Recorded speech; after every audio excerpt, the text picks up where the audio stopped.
Hello guys, welcome back to a Shoutcast from Toe. In this one we play on Back in the Desert. It's a really cool map where you can decide to go for different build orders because all locks are different. Good example is lock 5. It's a pretty small lock where you probably won't see big leather all the time, but more like big iron instead. But this player is going for iron only, and it's very interesting to watch. It's too bad people like the Revolution left the game, but on the other hand we have in his place other very decent Dutch players. One of them is Max T, performing on this lock. It's really interesting to see what kind of base he makes. So we'll keep an eye out for this build. Over here we look at his teammate. We have another player from my country called the Raging Bullets. He's playing on lock 6. I think the best lock on the map, but some will say it's lock 3 or lock 8, whatever. Anyway, if you are a player like the Raging Bullet on this lock with his game style, then you can make a really nice army, because you know, everyone on TeamSpeak has his specialties. Some have very good spam, others are really good fighters, or you name it. And for me this guy is like really good at peacetime armies. They're always very huge. So we'll see what he can make of it in 60 minutes. Over here another Dutch player. I'm not really familiar with this guy. His name is Dan. And I don't believe I've played with this guy before, but he is above average, I could say. So TB over here on lock 8, pretty decent player as well. Always nice peacetime armies.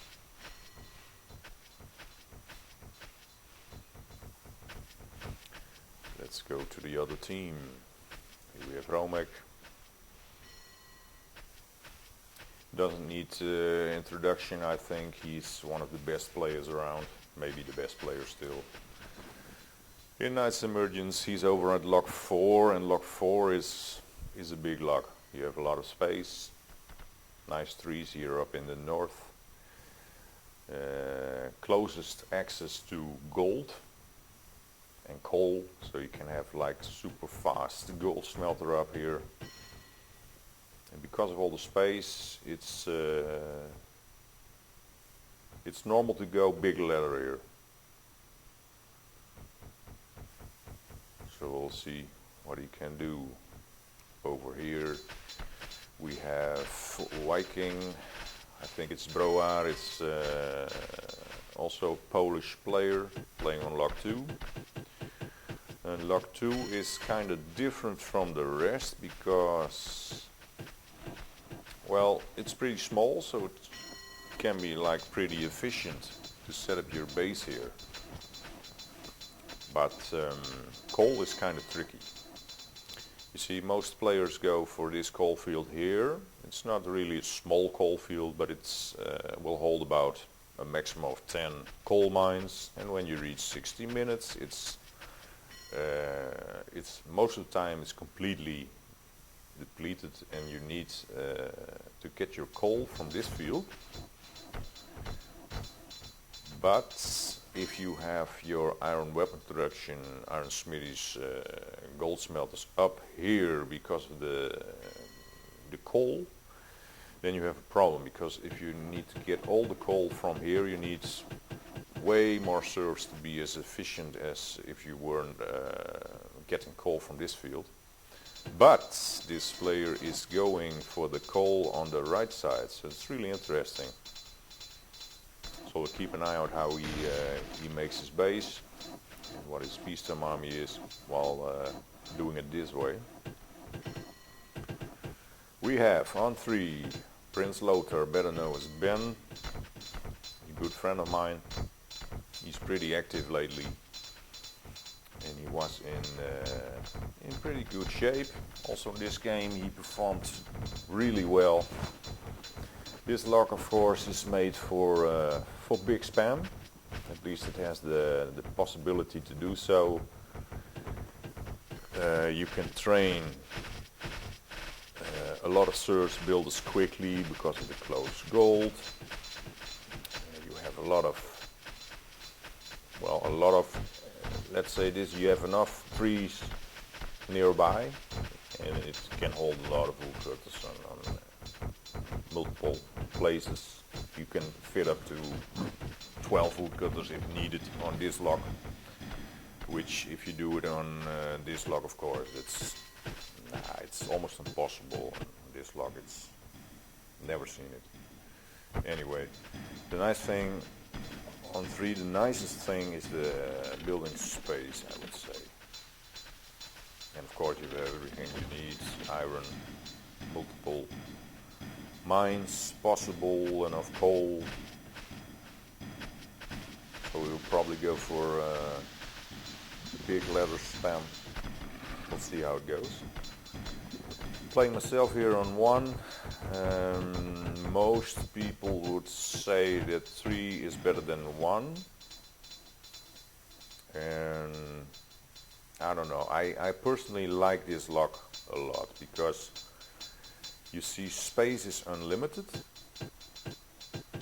and yeah, that's the main benefit, the main advantage you have over the other locks is there is no restriction in number of farms or woodcutters or whatever. So this is an ideal lock to go for what I call power building. It's well, there's only one guy you've seen it do constantly. His name is Jeronimo from Argentina, and he complains a lot lately on the forum I've read. Why is nobody doing big bases anymore? Well, this is a big base. Let me assure you, I have in the end about 12 farms, 4 pig farms, a stable, 2 mills, and I believe 110 serfs. And a nice thing to mention about lock 1 is the placement of the stone. As you see, it's like away from storehouse, so it's a little slower to get it running in the beginning, but if you have set up enough stonemasons in the center of what's going to be your town, then stone is really working efficiently.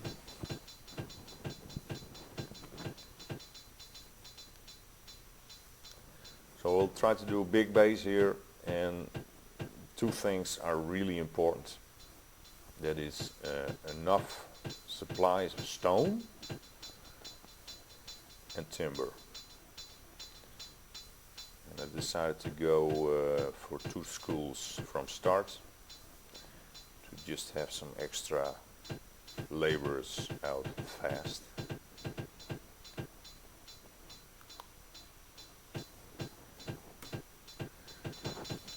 Let's speed it up a little.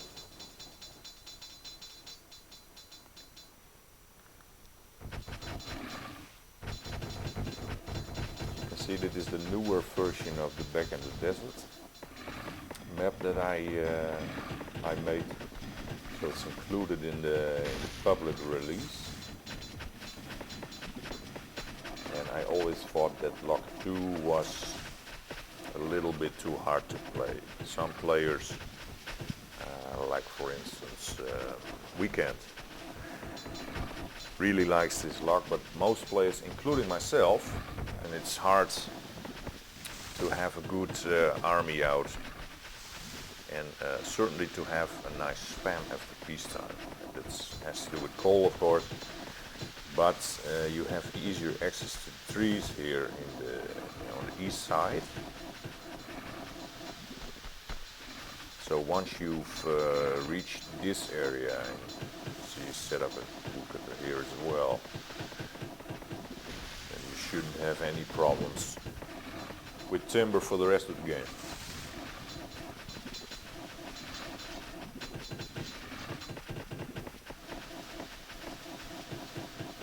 Yeah, very good placement of gold smelters here.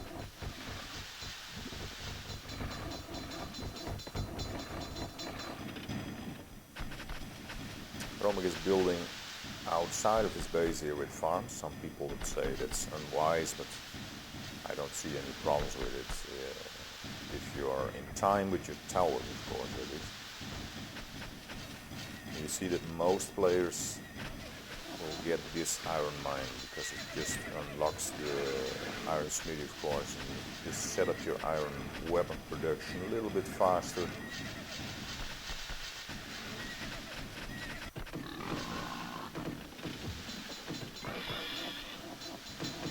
Farming back then looks really good. He's here, yeah. Let's see how it goes with Max T over here on lock 5.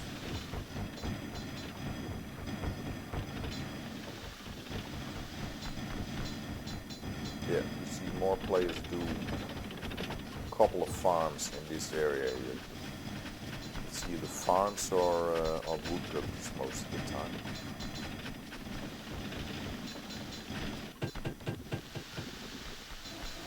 I think he'll save his spaces for those, I think. Alright, he has, of course,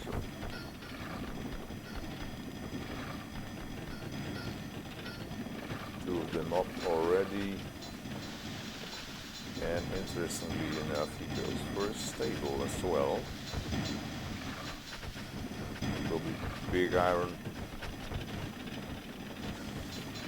Some knights.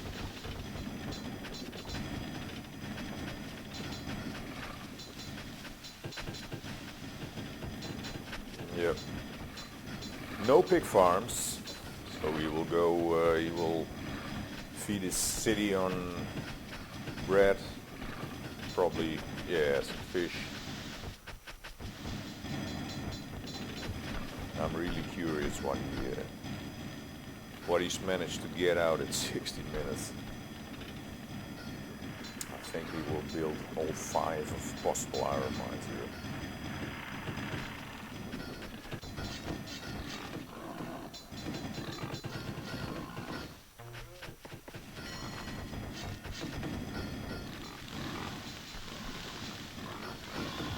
Looks good.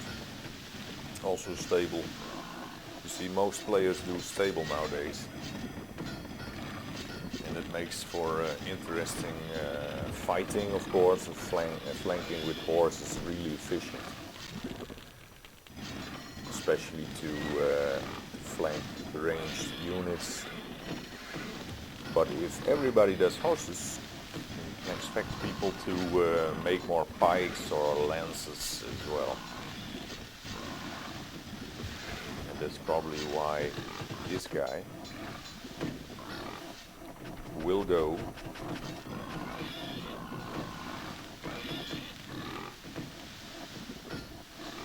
for pikes.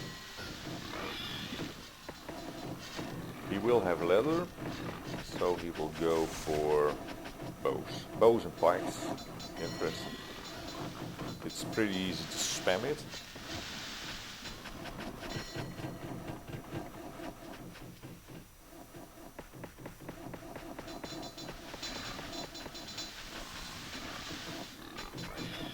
What have you made so far?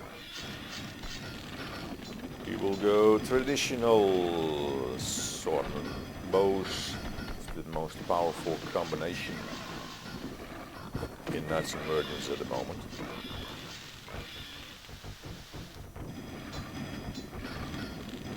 And you see he's pretty fast. already more than 20 armor shields.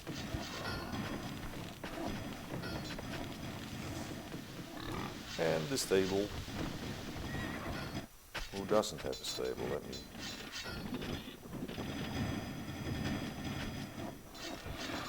Stable.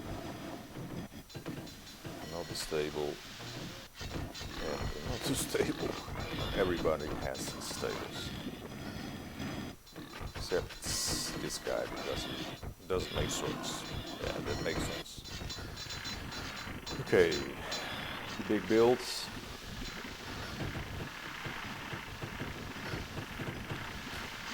It's like you start later with farms.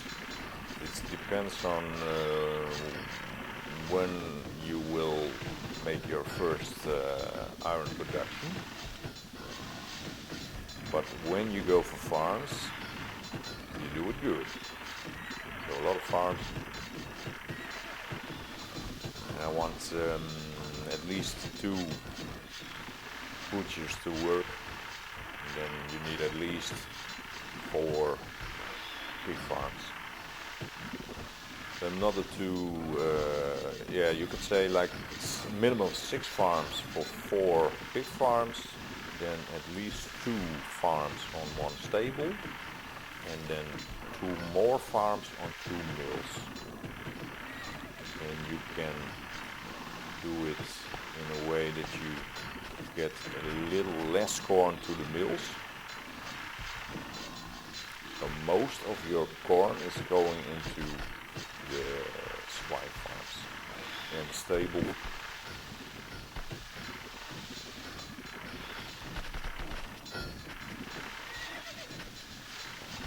And by power building like this, it's really important to have a decent peacetime army. So you don't have too less troops, so people will attack you or rush you early on. So it's wise to do good towers,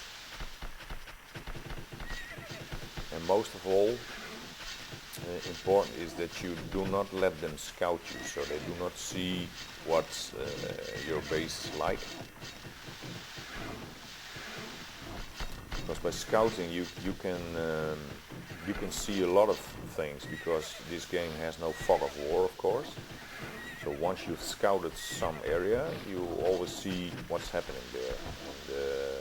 And the problem is you can see troop movement through the places you've scouted. If you scout inside the base of someone, you can see if someone is starving, whether his inn is full or not, and all kinds of other details. So the most important thing, multiplayer, right after peacetime, is make sure not only that you scout yourself, but you do some anti-scouting. So you shouldn't aim for a big army, but really for spam alone. That's the basic idea behind this build. Let's see how Ben is doing here on 3. Really big himself. Then we reached peacetime. Let's slow it down.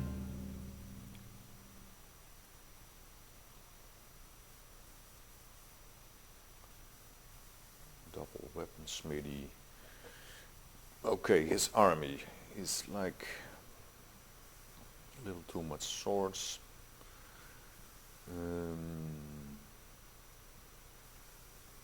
Yeah, because of the wooden weapons, I'd say this is a little below average, but he's spamming, of course. So we'll only get better after peacetime. This guy's built, how did it turn out? Nice placement of barracks here, I love it. Oh, really? Yeah, if only had 10 more swords and 10 more bows, it would be really good. A little low on the recruits as well, but 5 horse. Yeah, this build is definitely working, at least for this guy. Towers. towers spread, that's really important. If you do like most randoms do, like a block of towers, then it's easy to enter someone's base. It's better to have them spread out like this, so you know that every stone will reach the enemy. Romek on 4. He only used this space for woodcutters. Extra farming here. Let me see. 8 farms. Yeah, it's pretty. 1, 2, 3. Yeah, 3 piggies, 1 stable. His army is 30, 31. He's missing some leather jackets and some axes, but 15 horse. That's pretty good. So probably he did a stable, maybe as a first building or otherwise as his second building, and then 3 piggies. Max T has, you see, no leather at all, and he was trading also timber for coal. Kind of interesting. He stole this guy's fish, but that we oversee. He took his fish here, so with the 2 bakeries he prevents starvation. He has a nice army because he has 34 swords, 22 X-bows, and of that swords 10 knights. That's pretty nice, especially for rushing early on. Let's see how it goes. I talked about Raging Bullet before, and he proves it again. He is really, really good, at least on this log. Yeah, this is really, if everybody would make armies like this, it would be really cool. Pikes, bows. If you had more pikes, and let's say twice as much recruits, a really good army as well. TB, yeah, you can say decent. Swords a little behind. Leather, also 10 horse, pretty good. Especially lacking leather jackets. But you see, it's nice spam. We'll make some more weapon makers later on. We'll go for 11 woodcutters, 5 sawmills. Anyway, let's start. See how it goes.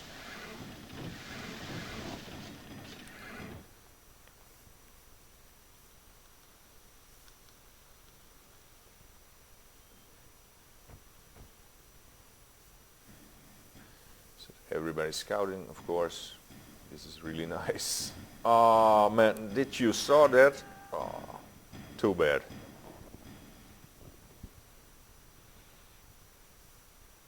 This one. Yeah, he slipped through. Ooh, pikes. Yeah, it's a nice scout. Who is it? Broa, yeah. Oh man, trapped. Well, at least you have some fish in here and it'll stay for the entire game. So. You can see troop movement from here to there, there to here. It's really cool. Nah, you cannot scout here, of course. And I lost 2 scouts as well. This is as good as it gets. What fishing do they have? Prevented them from scouting here. And they couldn't scout here.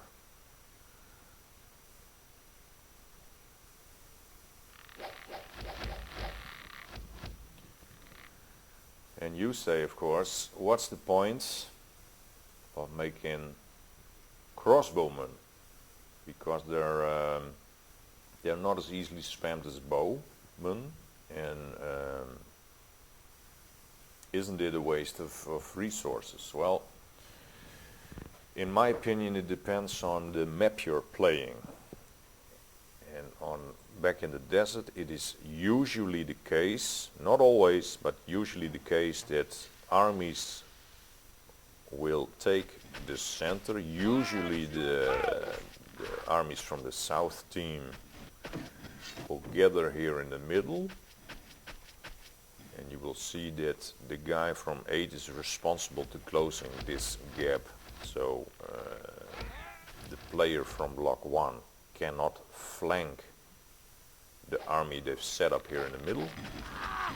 And then they start attacking, usually lock 2. And if you have one big battle going on in the center, because I want to make my point about X-bows. When you have that big battle and your X-bows are standing in the right spot, and they can make a lot of kills among swordsmen. Usually a lot of swordsmen on the field, especially right after peacetime.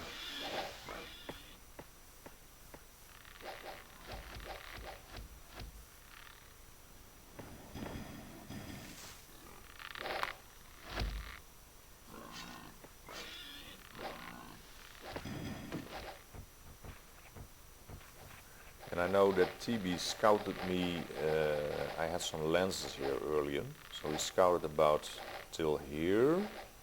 So I know that he won't see, well, you can see what he has seen about this. And I know if I let some troops standing here like this, that he might think that I have my complete army here up in the north. You know, I prevent him from scouting any further, and the reason I do that is because I want to have as much troops as TB standing here guarding this gap here and not fighting on this side.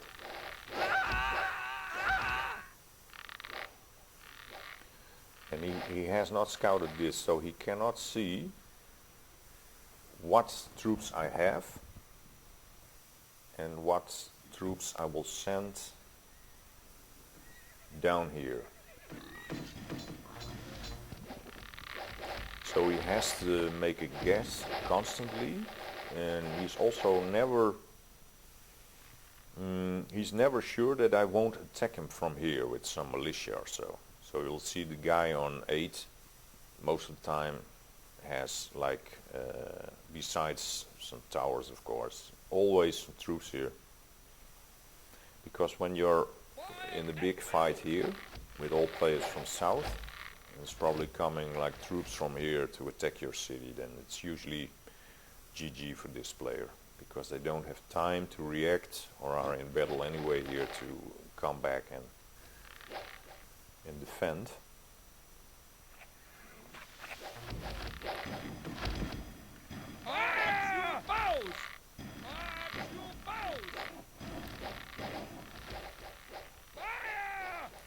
As you can see, it's already more than 11 minutes after peacetime, and in my opinion they should attack as soon as possible. It was because of the good tower placement by Broa that they managed to get so far, but still they're clearly not in at this point. And every minute you give us extra, especially Romek, Ben and me are spamming like crazy. So you can say that every minute they wait longer, it will be harder for them to win this game. As you can see right now, they are all troops. Then they should,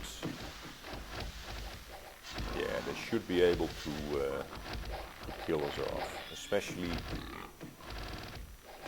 well, Roman has some horse here, of course, but they have a lot of horse, a lot of melee, quality melee.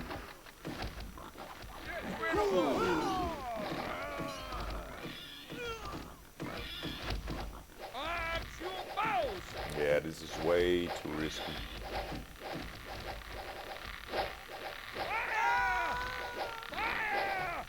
Yeah, he got caught, but maybe it was deliberate. But deliberate or not, this is a bad decision in my opinion.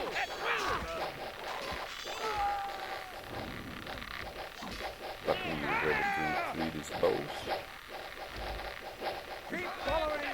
Okay, there's a possibility here in the north to attack this army.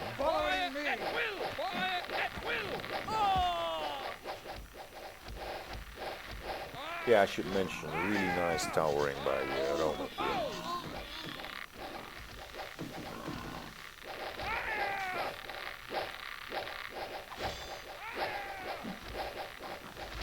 Expose, come on. They should have stepped in a little further.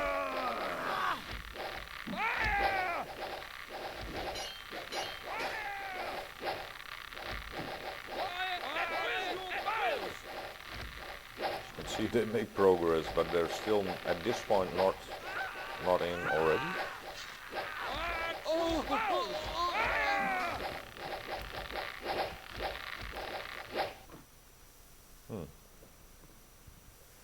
When I played that, I missed this action. It will probably not be very successful. We'll see.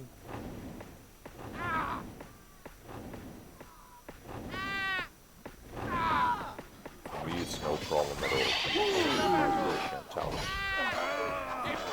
Slip some knights in or scouts in this case, but what do you do with it? Let's see how it went here. Key is to keep those crossbows alive.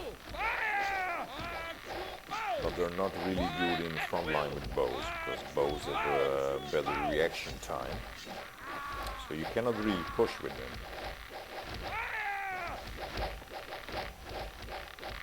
Yeah, you could say they're broken into this guy's base, and from this point on, this player is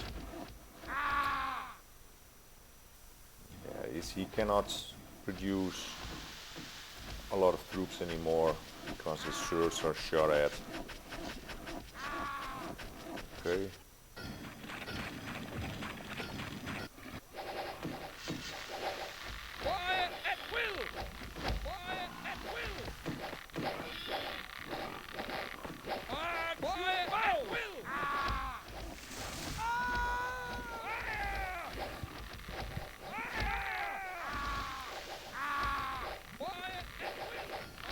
Really frustrating if you play Lock 2 and you come in a situation like this, because your first reaction is one of panic, like if you have troops, get them out and kill it all, even when you know you cannot kill them. So the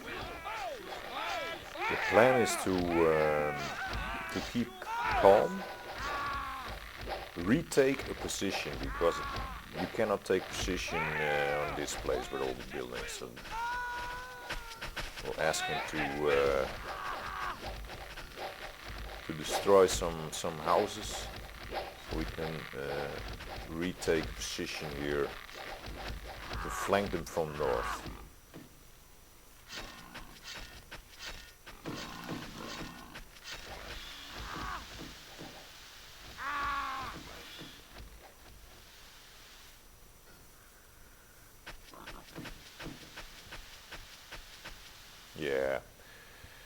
Yeah, I understand they don't make, they don't want to go in any further because they think,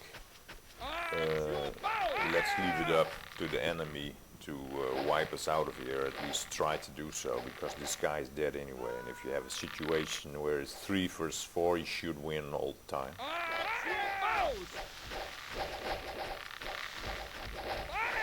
So I think that's the main reason they do not finish it off, so to speak.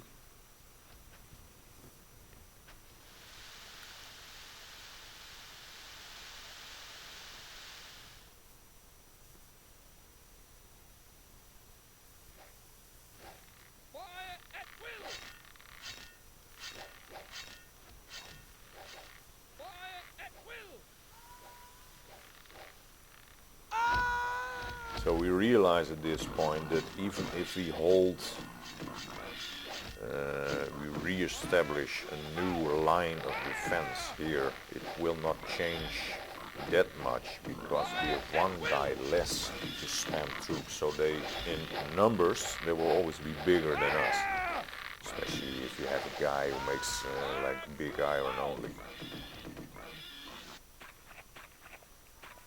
That has its pros but also its cons, because there will be a time, yeah, you can say right now, that it will not run as efficiently as it was like 10-20 minutes ago, see? So the spamming factor of this town here is lost. So in that sense you can speak it's like a 3 versus 3 situation again, depending on how many troops next to you still has, of course. He has a couple swords, but this nice thing he has a complete group of crossbowmen. But, oh wait, they will die. They will die and he doesn't have food? Man. Yeah, that's... Oh... This is a game change, yeah. This is really bad. He would better, in my opinion, sacrifice it somehow than to let it just starve for nothing. Okay.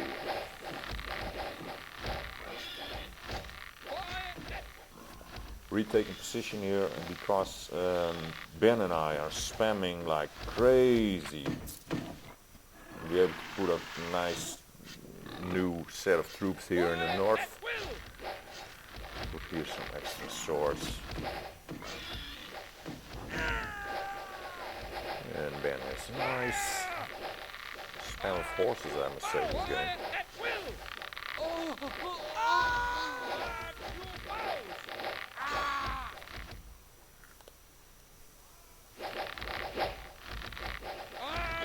Yeah, he's pushing also with his bows because he cannot feed them or refuses to feed them. So we'll push out and he don't really care if he's losing his own bows by it. Anyway, the plan is kind of changed now. We thought, hey, what can we do to get this guy back in the game and try to win it even, because we see Max D has not a lot of reinforcements coming. I think that's also why Romek is trying to push here. It's just, this is a really hard position to push, just because if you will get in with some reinforcements, then you will get flanked, and it's all kinds of trouble, but you're kind of stretching the front line here. You still have troops here, so they have a thinner line of defense, or anyway, I think that's the reason why they let them be pushed out a little like this. And the master plan here was to, yeah, old school, just go in with some militia and kill one of their players.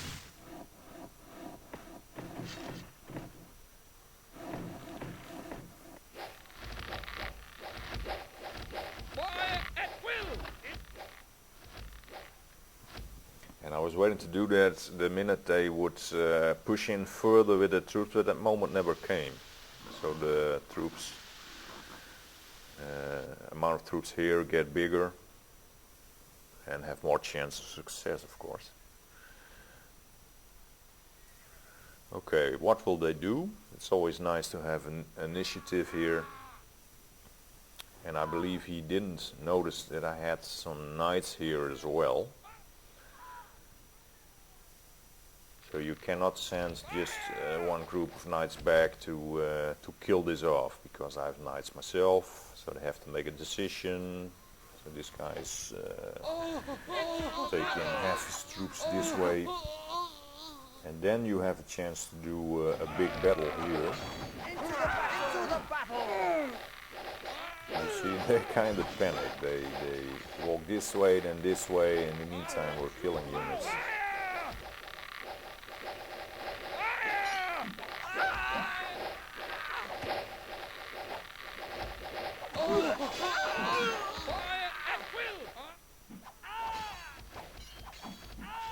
Yeah, more troops coming. So TB is, you can say, out of the game. Romek standing on the doorstep of Raging Bullets base.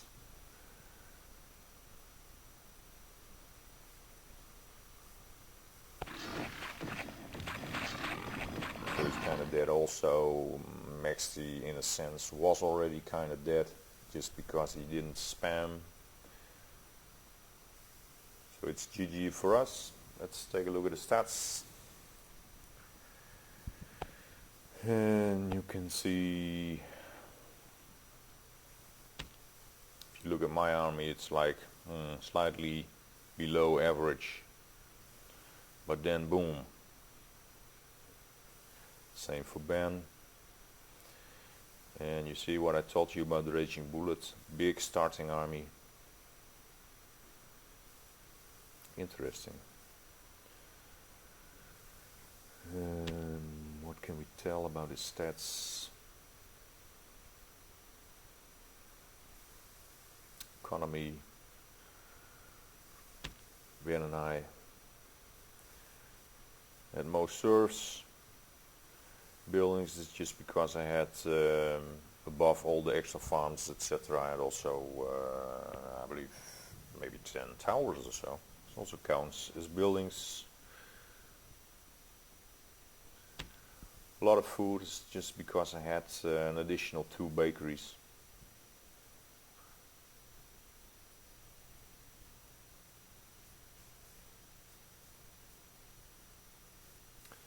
Yeah, here you see it, Max T. You can say that it's not a small difference, it's a huge difference. So you might have, yeah, you can see by the stats he did big iron. Look at this. Yeah, really cool. Really cool. Till the end, enough iron bars. Gold, I had 3 running gold smelters, no, 4 running gold smelters on 3 schools constantly. See, late farms by me, but because I had so many, it will be spamming corn after peacetime. The longer the game, the more it's spam.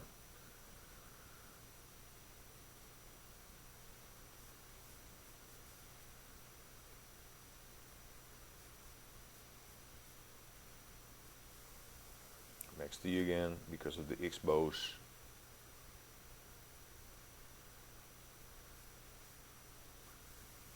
Lance to counter horse. It's always good idea after peacetime if you have like you're spamming bows and you think, hey, what one needs 60 bows for? Just switch to lances. It's just one click, and you have some melee to replace the fallen swordman or whatever. Guided pikes, a lot of bows. Oh, 70 X bows he made. That's more than I expected. Here the horse. Everybody had horse except this guy. Romek did the most. And fish. Yeah, for the build I performed, you cannot do it on any luck. I did it there because all the benefits I told you earlier, but also because the fish, if you go as fast as possible to the south to get fish, that is actually meant for lock 8, and you kind of steal it with, I did like double fisher, then you have enough food to survive till you have your other food production running. Anyway, that's about it. Thanks for watching.